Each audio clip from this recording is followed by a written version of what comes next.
Halo, ketemu lagi sama gua Ari. Apa yang lu tahu tentang kapitalis?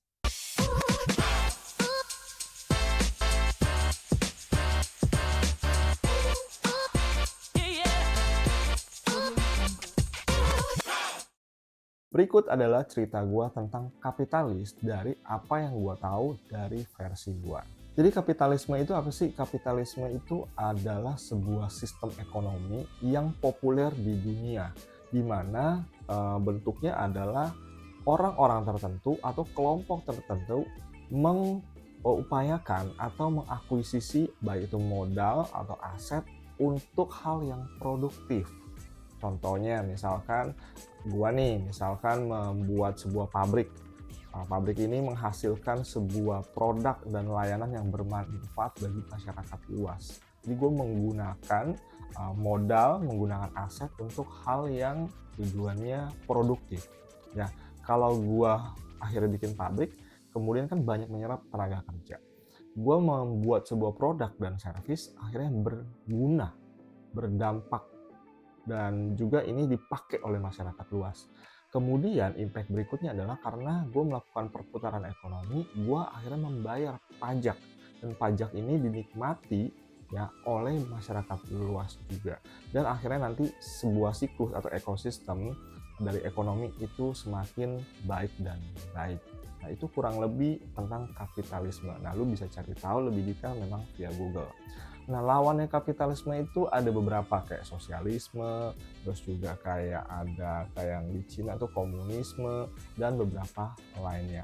Tapi kalau kita breakdown nih, nah dalam sejarah ada beberapa hal yang gue temukan yang menjadi nilai unggul dari kapitalis. Pertama, lu perlu tahu nih, inovasi produk itu mayoritas diciptakan dalam kondisi kapitalisme.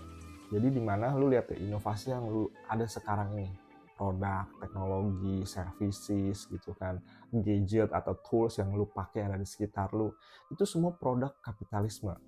Ya, lu misalkan sekarang lagi nonton YouTube, ini juga produk dari kapitalisme. Dan ini sebuah sistem yang mendukung dan mendorong yang namanya inovasi produk atau services. Jadi kita kalau tarik ke belakang, bahkan internet juga diproduksi dari kondisi ini. Berikutnya, dengan ada kapitalisme, ini mendorong pertumbuhan ekonomi. Jadi orang kan akhirnya diberikan kebebasan untuk mengakuisisi modal ataupun aset untuk tujuan yang produktif, dan dia boleh memilikinya. Nah, oleh karena itu orang kan jadi berlomba-lomba untuk memproduksi, sehingga ini memberikan nilai manfaat. Nah, ini akhirnya mendorong sebuah pertumbuhan ekonomi di dalam sebuah negara ataupun tingkat global. Nextnya adalah customer jadi terpuaskan sebab dia punya banyak pilihan nih.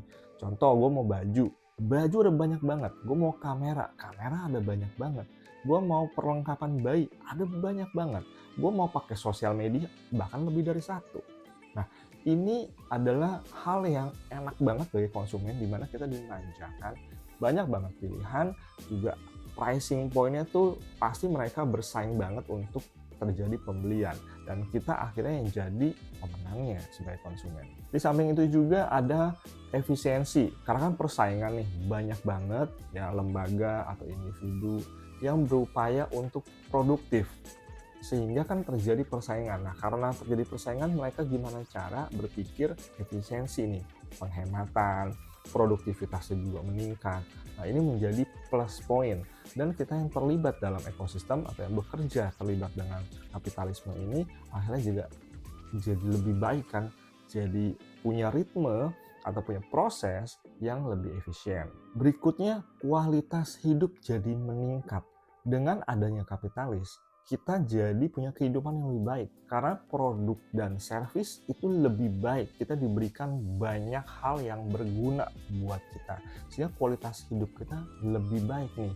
Kasur lebih baik, rumah yang lebih baik, pakaian yang lebih baik, layanan perbankan, layanan internet, layanan dan sebagainya itu menjadi lebih baik, sehingga kita punya kualitas hidup yang lebih baik dari ujung kepala sampai ujung kaki.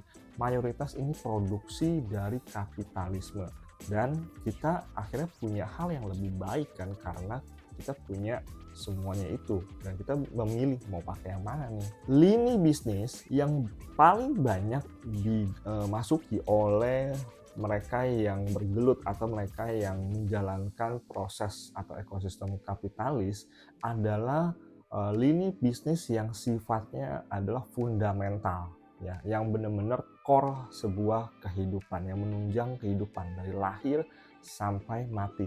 Plus juga mereka memperhitungkan kali banyak, kali sering. Artinya yang butuh itu banyak banget, ya, mayoritas penduduk, dan sering.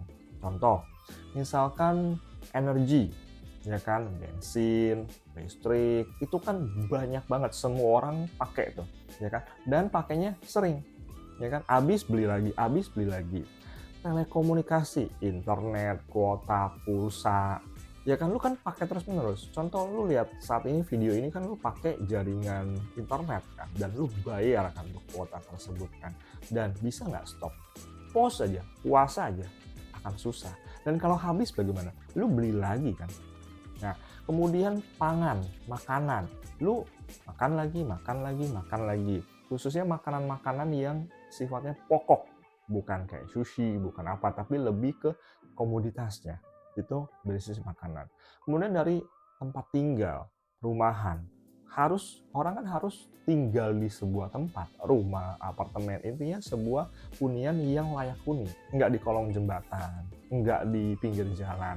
Nah, ini ada lini bisnis yang dimasuki oleh kapitalisme.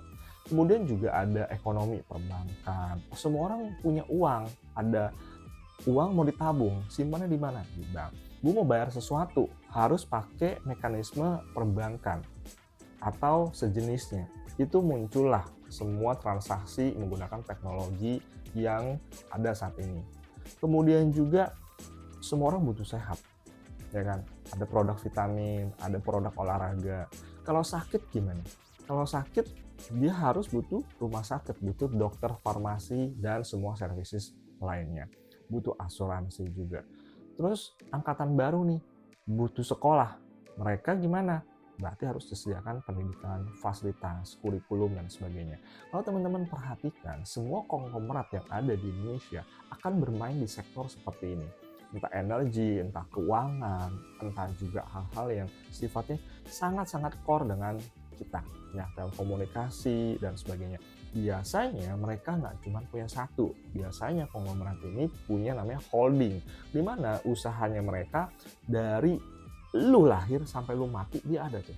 Bahkan lu lahir dia di rumah sakit, lu besar sekolah ada, butuh tempat tinggal ada tempat tinggalnya, ada rumah sakitnya, kemudian ada pendidikannya, ada infrastrukturnya, kemudian lu butuh internet ada, lu butuh makanan ada, lu butuh jaringan supermarket semua ada.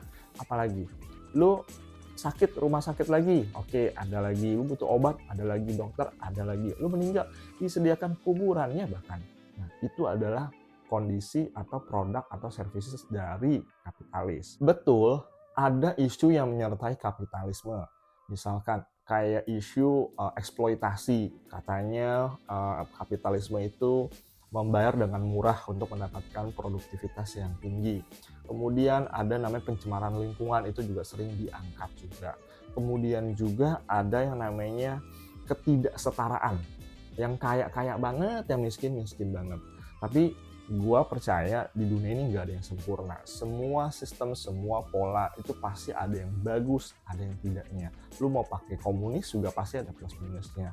Pakai sosialis juga ada plus minusnya. Jadi gua berpikir tidak ada yang sangat-sangat ideal sempurna. Yaitu yaudah ini kapitalisme memang ada isu hal seperti ini yang akan jadi tantangan terus-menerus. Pada akhirnya dengan semua informasi yang ada, lu perlu sadar bahwa lu dan gua punya peluang dan kesempatan yang sama untuk jadi seorang kapitalis.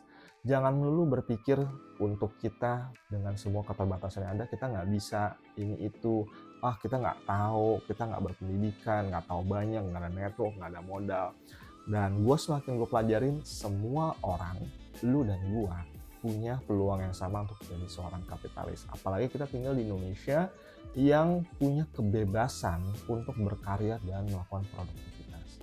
Jadi mulailah untuk berpikir jadi seorang kapitalis. Mulailah berpikir masuk ke dalam industri lini-lini fundamental dan core dalam kehidupan. Sehingga hidup kita itu punya impact secara luas. Nggak cuman hasil yang cuan aja, tapi kita punya nilai. Itu kurang lebih cerita dari gua tentang kapitalis. Semoga hal ini bisa memberikan nilai manfaat buat lo semua. Sampai jumpa di video berikutnya.